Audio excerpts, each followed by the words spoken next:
nakalibing na. Amen? Nakalibing na rin, sigurado, ang ating mga minamahal, ang ating mga kamag-anak, ang ating mga kaibigan, ang ating mga kakilala. At pagkatapos ng 100 taon, iba na rin ang mga tao na nakatira sa ating mga bahay, sa ating mga tahanan na kung saan pinaghirapan nating pagawa at patayo. May mga ibang tao na rin ang magmamay-ari ng mga bagay ng ating mga inipon. Pagkatapos ng 100 taon, ang kotse na binayaran natin at inutang, wala na rin.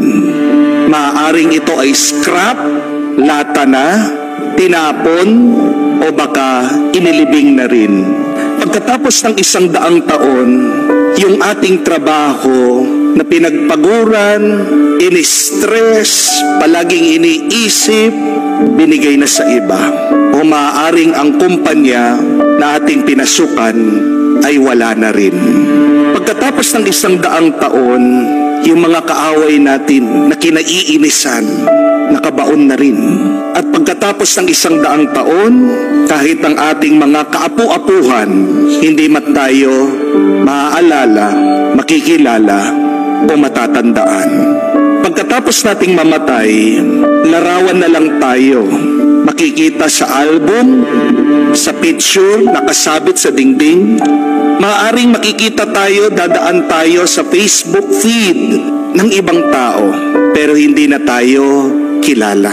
Pagkatapos ng 1 dekada, mawawala na rin ang ating mga larawan, ang ating mga alaala. Kung maiintindihan natin ang ating kinabukasan na mawawalang kwenta lahat ng ating mga inaalala dahil may katapusan na ang lahat, hindi ba magiging mas masaya tayo ngayon? Yung ating mga takot ngayon, pagkatapos ng 100 taon, wala na yan. At pagkatapos nating mamatay, yung ating mga pangamba, wala na rin kwenta. So tandaan natin ito, mga kapatid, that life is short and quick. Maiksi lang ang buhay at mabilis. Lalong-lalo na ito ay umiiksi at bumibilis dahil sa ating takot, pag-aalala at pangamba. Do not make your life shorter and quicker because of your constant worrying, panicking, and fearing. Baka sa huli, magsisi ka na inubos mo ang iyong buhay sa kakaisip at sa pag-aalala. Jesus is challenging us to live life to the fullest, to make most of our life here on earth. May katotohanan ang kasabihan that if it doesn't matter in 5 years, then don't spend 5 minutes on it. Kung walang halaga yan, walang kwenta, pagkatapos ng 5 taon, huwag mo sanang bibigyan ng 5 minuto sa kakaisip mo.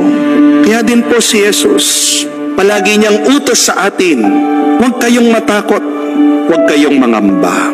Kasi ang ating mga problema ay mawawala din sa kinabukasan. We should not worry. Why? Because as Jesus explained, we have a loving God, the Father in heaven, who loves us deeply. And since we have a God who takes care of us, who provides for our needs every day, why should we spend 1 second worrying? Sabi nga ni Jesus, kahit na ang mga hayop na lumilipad, mura lang na binibili, ay hindi pinapabayaan mamatay ng Diyos.